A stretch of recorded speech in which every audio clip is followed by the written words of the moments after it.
Hello everyone. This is my first proper art video of the year and since I moved. It's a bit messy in here still. I still have a lot of boxes. They're mostly labeled, so I kind of know where things are. It took me over a month to finally do some art again. And it was quite a difference because right before I moved, I finished the 20-day painting challenge, so I was painting every single day for 20 days. I do recognize that my situation is a little different than most people, or a lot of people, because I am a full-time artist. Like, I do this full-time, and I've been self-employed for actually just over 10 years. During the last 10 years, I don't think I've ever gone over a month without creating some kind of art. This move, this buying this house and everything that went along with it was big enough to put a hold on my creativity. And I think part of that was the just constant logistics of buying a house and moving that have nothing to do with the creative side of my brain. And I was constantly getting pulled out of the creative mood. The closest I got to being creative during this time was knitting, which I'm so glad I have that hobby now because it did keep me sane. And yeah, today I wanted to talk about this dilemma. I don't know what I would call it.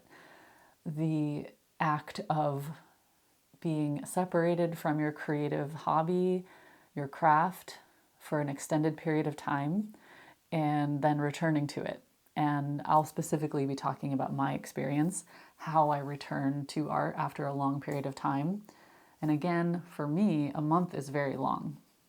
I know for some of you out there, maybe you've gone many, many months or years without doing art and you're trying to get back to it.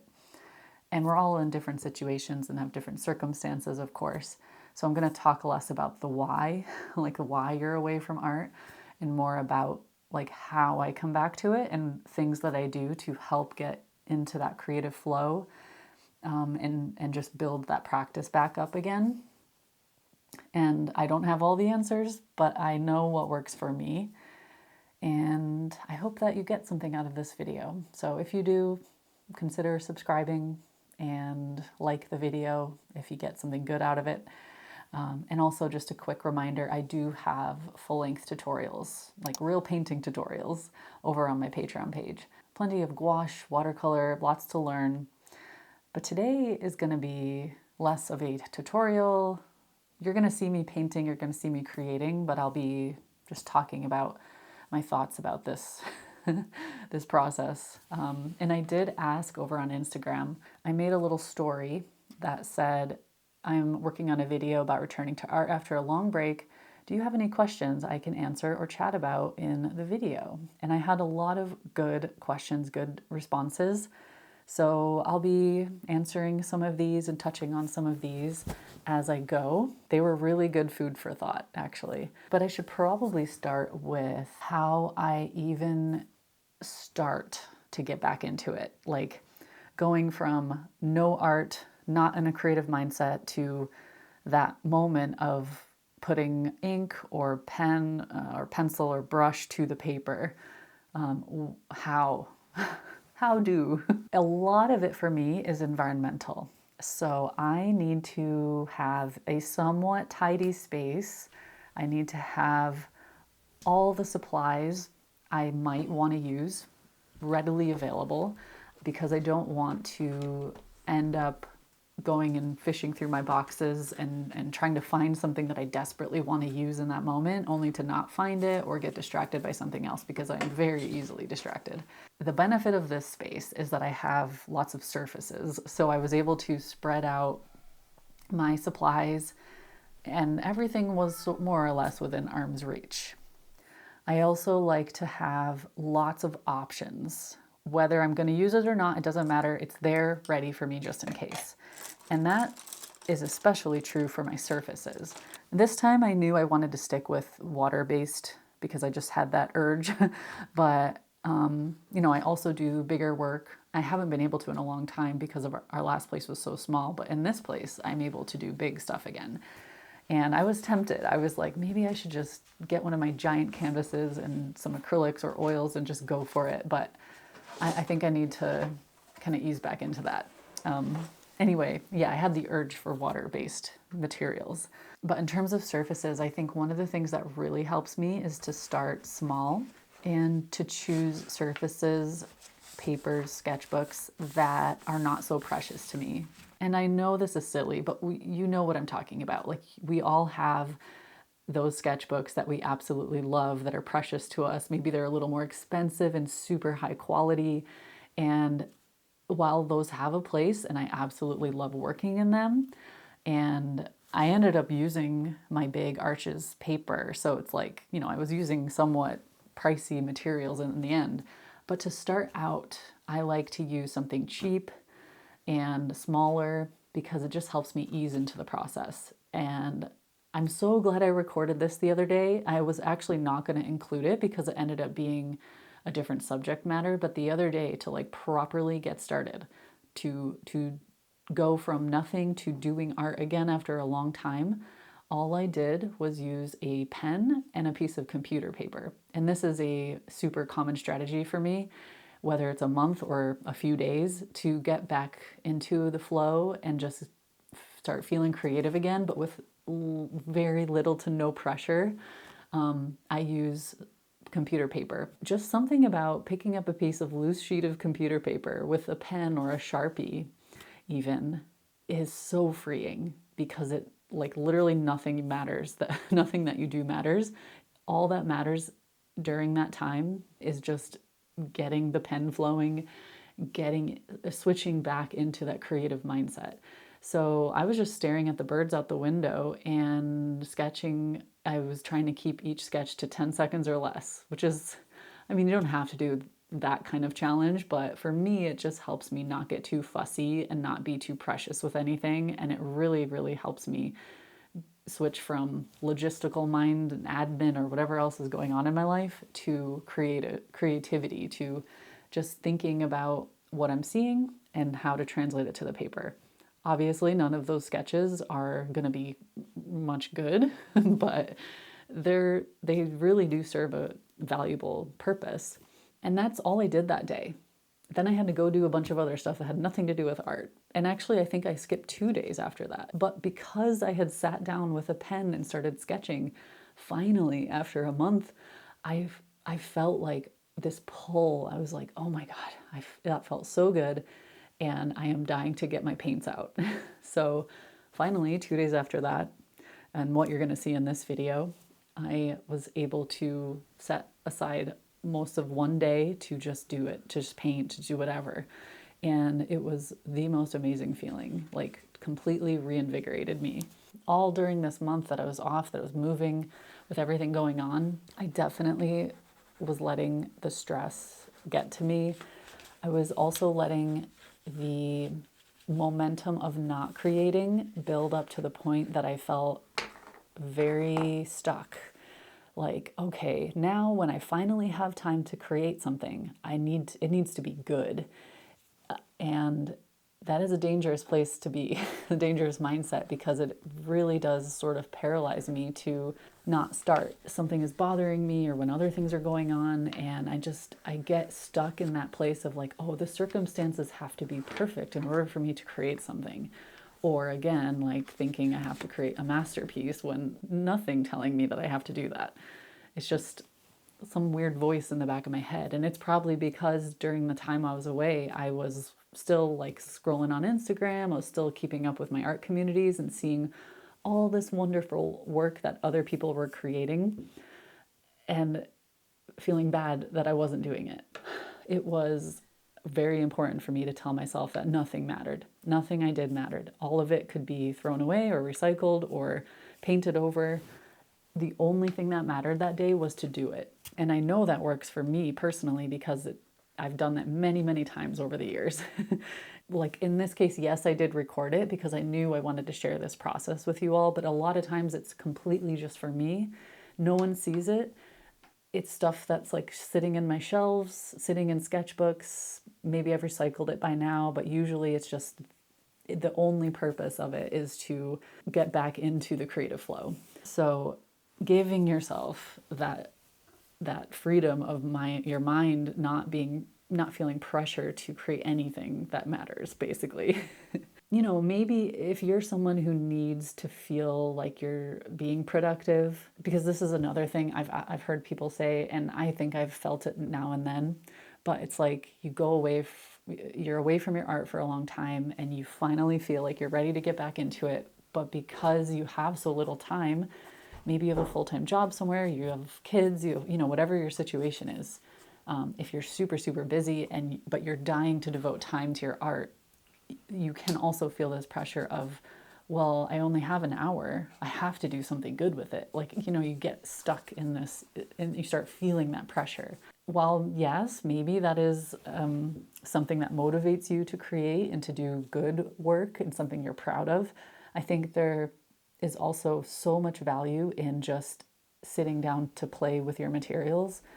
Maybe you're just doing some color mixing, you're testing out different materials you've never tried together before, and having a play session. Or maybe your kids are involved, or your friends or family. You can try to make it a fun day of it. I think it helps to already have done some play sessions, so you're already in the creative flow before you get into the more serious pieces. So give yourself a break. Give yourself some time, some hours, some days, some weeks, whatever you need to play before you get back into anything serious. And I think it's interesting because I almost always create something I really like during that play session. Sometimes it's even something other people love that, becomes a print or I sell it. And that always fascinates me because I'm in such a free flow state, but I create something that other people really like. That's not the point of doing it, but it's just an interesting outcome. And it just means that, your intuition is just letting things flow. It's working, and you should learn to trust that. And you can use that in future sessions. Uh-oh, the sun is coming back out and it's getting really bright in here. Apologies if I'm being blasted by sun right now. Another thing that really helps me is music, candles, setting the mood in the space, just making it comfortable, being really cozy. I wear super comfortable clothes, sometimes even my pajamas, just get as comfortable as possible. I also usually need to shut the cats out and to let Wolfie know that I'm in my creative time and please don't bother me, because we work from home together. So if he has a question, he'll sometimes come in, but in the moment, in the first hour, especially first 2 hours, it's extremely important to me to be just completely focused without any distraction. Phone is off or just playing music, no notifications are on. Anything I can possibly do to just protect that space.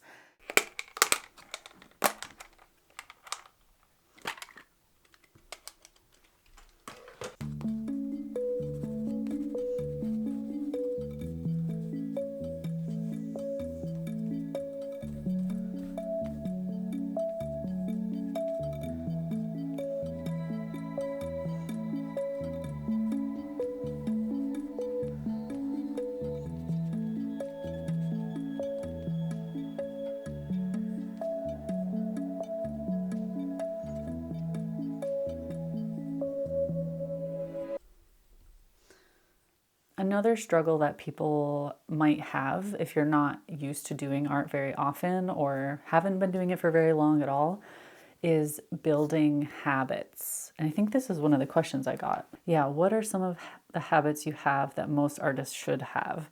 Well, I'm not going to say anyone should have habits or my habits, but I have developed habits over the years that helps me progress, I guess, as an artist.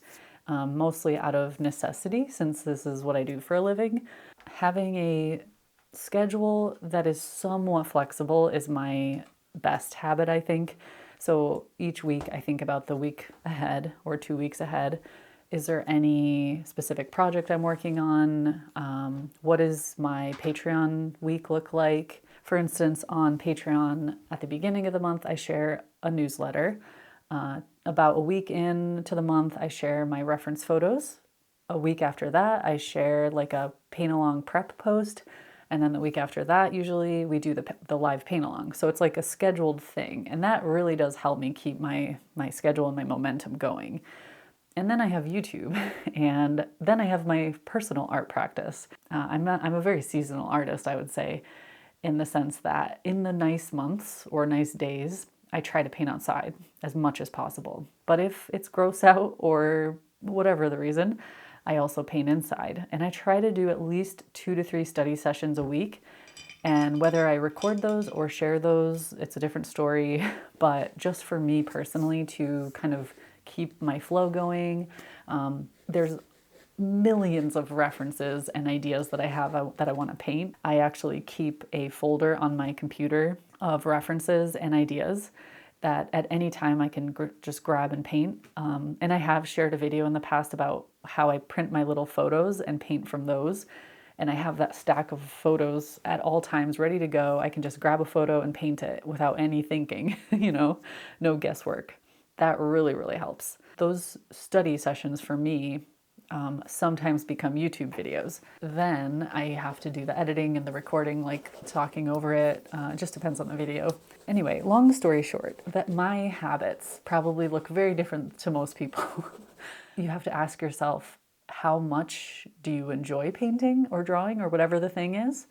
How often do you want to do it? If the answer is I love it and it's all the time, then you can try to figure out whether is a daily or every other day practice good for you? Is that too much? Maybe just once a week, maybe just weekends. But designating time for it, not hoping you have time, but actually creating time for it. Like maybe you tell your spouse or your kids, like, on Friday nights for 1 hour or 2 hours, I am alone in my whatever room I'm in and I'm just painting. Keep it going, because I think it takes a long time for it to really stick and a long time for you to start seeing the benefits of it, because it can be very easy to get overwhelmed and then something comes up and you have to skip a week and then you start missing out on the long-term benefits. I would say my habits stem from my goals as an artist. I love spending time in nature, hence I like to paint outside, combining both of my 2 greatest passions, art and nature, and that becomes my art and becomes my videos and all of that. Another thing is painting small-ish, like helps me paint more regularly, I would say, small sketchbooks or small pieces of paper. And of course, there are times where I like to paint big, as I show you in this video, but if I'm trying to keep up a regular practice, painting small, I think, is just having those little bite-sized study sessions or bite-sized moments out in nature is a lot easier, and I tend to do it more often, I guess. Then I can take those little paintings, those little studies, and keep them kind of on file somewhere or on my shelf. And then in the future, when I have the urge to paint big, I can grab those and paint from them, use those ideas for my bigger paintings. Or if I'm feeling ambitious, I'll take big sketchbooks or big paper outside and just do it from life. I think it's also good to recognize habits that are not serving you very well. Maybe you scroll forever on Instagram or some social media platform looking at art, but you never actually create it. You have a burning desire to do it. But the thing is, all those hours you spent watching videos and scrolling really does add up over time. And those could be hours you've spent creating. And it feels really good and easy to just scroll and watch things. It's easier to do that than to actually create the art. If you really do love to paint or draw or want to get into it, at some point you gotta pause all of that and actually do the thing. So maybe that's just 1 hour a week, just to start out. Again, I think all of my advice comes down to like baby steps, and that's gonna be more sustainable in the long run. Embling Jordan asked, are there any upsides to taking a break? Like, do you find any surprising benefits? Absolutely. I am not a proponent of painting or drawing or doing art every single day of your entire life. I see tremendous value in taking a break, whether it's a few days or weeks or months, whatever feels right at the time or whatever you have to do at the time. For me, this time it was not really a choice. It was moving. And that just built over time to become over a month of a break, which again is more rare for me. But I do think there is value in painting every day for a certain amount of time. So I occasionally do like a 20-day challenge. In the past, I've done a 100-day challenge. Or I try to do more like a few times a week. I think that's a little bit more sustainable for me. I think the times when I'm not painting are just as important because I'm thinking about painting. And I give myself time to ruminate on ideas, or actually, probably the best use of my free time outside of painting is thinking about what I've learned, processing the data that I've collected up to that point. And I also observe from nature as I've been staring out the window during this video at the birds and the trees, and I'm thinking about how I would mix that green or what color is that bird wing, stuff like that. You know, every day of your life, observing nature or your subjects that surround you, the wheels are always spinning in the background. I think it's natural for a landscape artist especially to look at the world a little differently, at their environment a little differently, because you're so used to translating what you see out there to the paper. You have to make lots of decisions about color and texture and layering. And so when I'm out there doing errands and living life, those things are always going through my mind. But I think it does benefit me in the long run, because then when I come back to the studio, after a drive somewhere and I'm thinking about the colors I saw, I think that feeds whatever I'm doing in the studio at all times. It's like the subconscious feeding the conscious in a way. Taking breaks is also really good for not getting burnt out or bored or stagnant. I think that having some space from whatever your favorite hobby is helps you stay in love with that hobby. I have the benefit of working for myself and making my own schedule. So I have a few days a week, 2 days a week-ish, that I don't do any art purposefully. I do other things. And that is what gives me the space I need. And then when I finally can do art again or work on something creative, I get excited about it because I had a little break from it. I have also noticed, and this doesn't just apply to art, I think it applies to a lot of things, like learning a language, for instance, or music, playing music. I find that if I'm really going for it, I'm trying to learn a certain skill, I'm trying to do a certain thing for so long, and I get frustrated and stuck on it, and I just feel like I can never do it. I'm not going to ever be successful at it. If I take a break for it, and come back to it, I always progress. I noticed that specifically back in the day when I was in a ukulele group. I was stuck on learning a certain chord or a certain song or something. I think it was because we had incorporated singing into it for the first time. It was impossible. I was like, there's no way I'll ever be able to do this. And I tried and I tried and I tried for days practicing at home. And then eventually just had to take a break because I was so sick of it, so frustrated. And I think maybe 2 weeks later, I was like, okay, I gotta just practice a little, see what happens. And I was able to do it. Just something clicked during that time. I mean, I had been thinking about it off and on. It was just weird. And that has happened to me with languages, learning languages. I mean, there's just something that happens while you aren't painting or doing the thing. Wheels are turning. Something's starting to click. And eventually, the next time you sit down, you have that moment, the successful moment. So yeah, I guess that's a surprising benefit to taking a break. Art Sound Medicine Woman asks, how did it feel emotionally and energetically, and how does that shift once you start in terms of getting back into art? So emotionally and energetically, before, like during my move, I think I mentioned this earlier, like I just felt like I was putting so much pressure on myself, and I felt really bad about not doing art during that time. And that felt terrible. Emotionally and energetically, I just didn't feel like myself. And I even kept telling Wolfie, especially towards the end, right before I broke the fast, if you will, that I'm just like feeling depressed and just anxious and I don't feel like myself. But then that day that I sat down and just started to create again, everything changed inside me. Like I just felt normal. I felt like myself. I felt good. So yeah, that's how I know this is my path, which is a good feeling. And how does it start to shift once you start? It shifts into feeling normal, like I said, to feeling like myself, feeling like I can breathe again. I somehow use art to process the world around me, is kind of what I realized. I've known that for a long time though. And I guess it's how I express myself in a way. So without it, I don't really process my world in the same way, or use my creative energy and my internal emotional energy for anything. Yeah, it is therapeutic for me. It is just necessary. Really glad the stressful part of moving is over and I can just find ways to stay in this creative flow. What are you inspired by right now? That's easy. Birds, mountains, trees, everything outside my window, basically. I'm trying to take really good portraits of the birds that are visiting the bird feeders.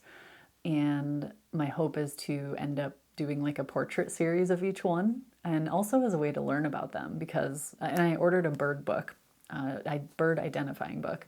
So I can just write down and learn all the names and maybe their habits and stuff like that. I just have never been into birds and now I'm obsessed. I just feel constantly inspired. That was part of the struggle, like while I was moving and settling in and unpacking and doing all the things, looking outside at this gorgeous scenery, and I wasn't doing anything with that.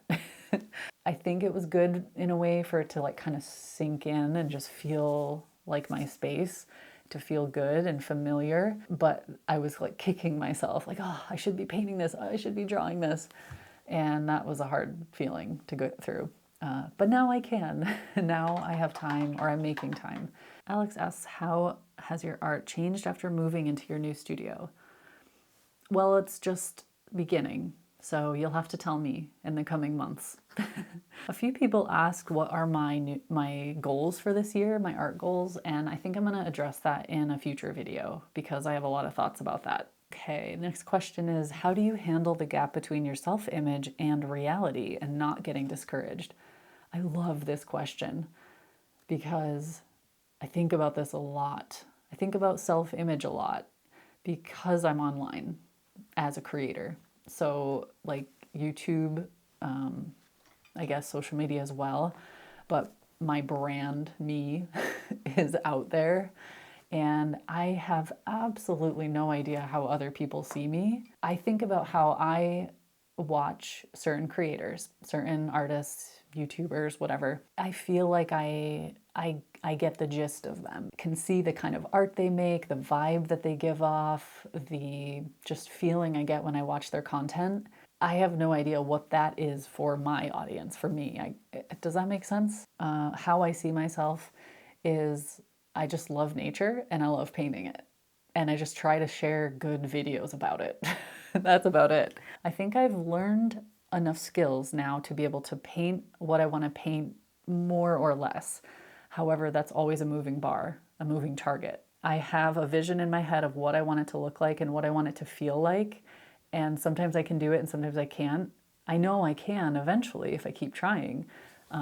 And that's why I often paint the same thing over and over again. But there is gonna always be that gap of like how you want your art to look or how you want it to feel and what it actually is. And the other thing is you can't control how people see it, how people feel about it, what people feel about it. Like if I'm looking at this one, no matter what I feel about it, whether it looks the way I want it to, every single one of you are going to see something different. Some people will love it, some people will hate it, and I have no control over that. All I can do is do the thing and present it. Because I do it so often, I've been doing it for so many years, I've grown to care less about the final image and more about the act of making the thing. That's actually all I care about. I guess there's a little bit of a tricky feeling, a moment in that, because if I'm going to sell a piece, I should like it and I should think it's good enough to sell. And this is something Wolfie always bugs me about because I'm almost always like, no, I can't sell that. It doesn't represent me. And he's like, it's great. You should sell it. You know, like, stop doing that. But I don't know. I move on the second I'm done with a piece. I do the thing because I love doing it. And it's, again, like how I process the world and my emotions. I guess I do have some pieces that are a little more sentimental. If I like fall in love with a location and I paint it, that painting has a little more meaning to me. But yeah, it's just hard for me to separate my way of looking at my art and how other people see it and my brand and all of that. Like, I honestly, I don't know. This is such an interesting question to me. I think I need to ruminate on this a bit more and journal about it or something because I find it fascinating. I have always been conscious of ego and how that can really get in the way. I've always tried to remain extremely humble and know that I'm not where I want to be, but I'm working towards it. And it's okay. It's okay if you're not as good as you think you want, as you are, or where you want to be. That's humanity. I think it's way more fun to have something to work towards. So being humble about it is easy. I also recognize that there's so many different ways to learn and so many different styles out there that one person's advice can't be the end all be all. Like, my style and my techniques work for a very specific thing. And my way of looking at things leads to a specific look. But there are millions of other artists with different perspectives and techniques and ways of presenting that. I think it's more valuable to get a wider view of art through many lenses. So watch many artists, watch lots of different styles, and look at lots of different types of art. All of that will help inform you more than just one person. Wow, I got off on such a tangent there. Anyway, this is such an interesting question, interesting topic. I think we should talk about it more in the future, maybe. When starting a new painting, how do you decide what details to include in your landscape? Okay, this is also a topic I want to talk about more in the future. I think the topic of figuring out or deciding what you want to include or leave out, learning how to simplify is such a fascinating topic. I have done a video about simplifying the landscape to create a kind of expressive painting. I'll try to remember to link that below. Definitely a topic I want to do more about in the future. Someone else asked, I'm always asking myself where to start and what to paint in terms of getting back into art after a break, which I completely understand. And this kind of goes back to like figuring out what you're inspired by.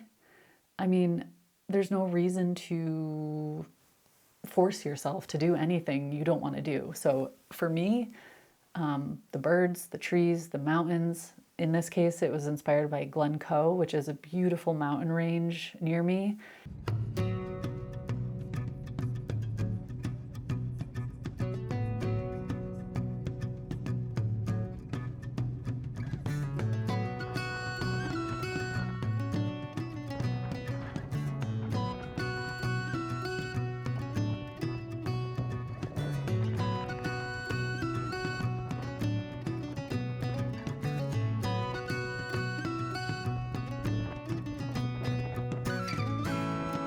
But that little trip from last week super inspired me, and I just want to paint it all day, every day now.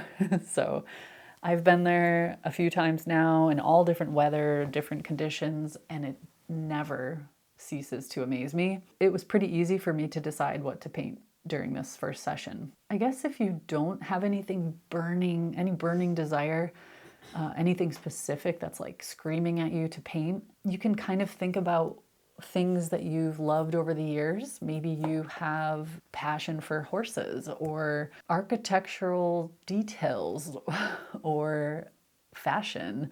Try to tie one of your passions, one of your hobbies to the art, and it makes more sense. It flows more easily that way.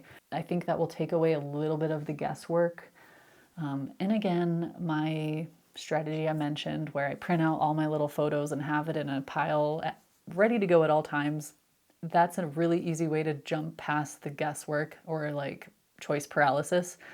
You just pick a photo off the pile and paint. No thinking.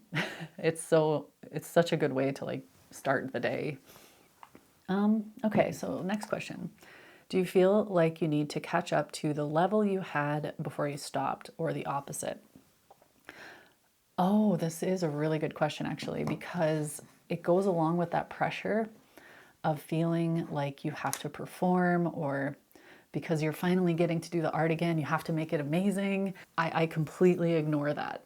I recognize that it's there and I say, no, go away, because that will so easily stifle me if I let it. Like just with exercise, if you take a long break from exercise and you get back into it, you're going to struggle a little bit. You're going to be really tired and your muscles will be sore. I feel the same way with art. If I jump back into it expecting to have the same like dexterity with my brush and same understanding of water control that I did when I was doing my 20-day painting challenge, that's not going to happen.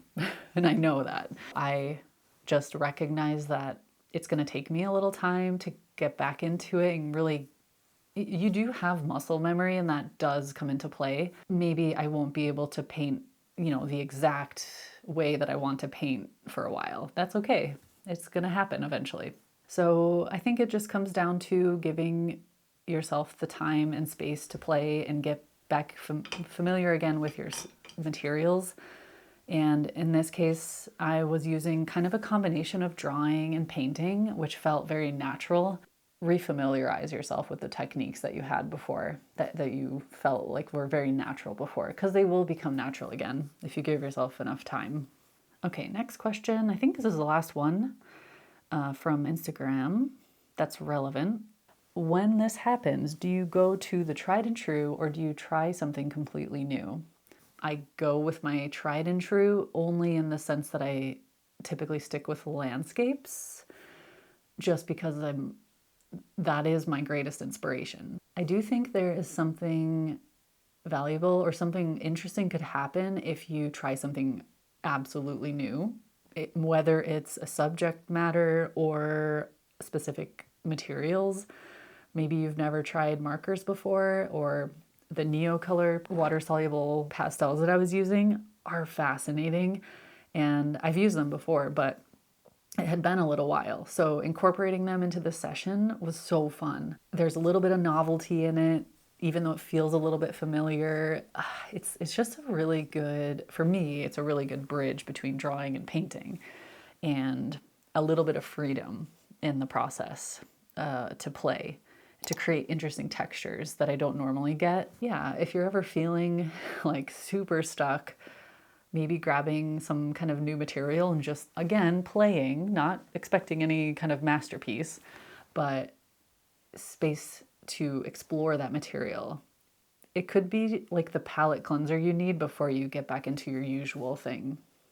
So I guess that kind of wraps up this video. I feel like I could talk for hours and hours and hours about this, but yeah, it's just my first video back after my break, so I will end it here. And I just want to thank you all for sticking with me. Again, thank you so much for helping me reach 100,000 subscribers, which is so wild. And I am so excited to use my inspiration that I've been collecting over the last month and a half and get back into it. So thank you, and I will see you again soon. Bye.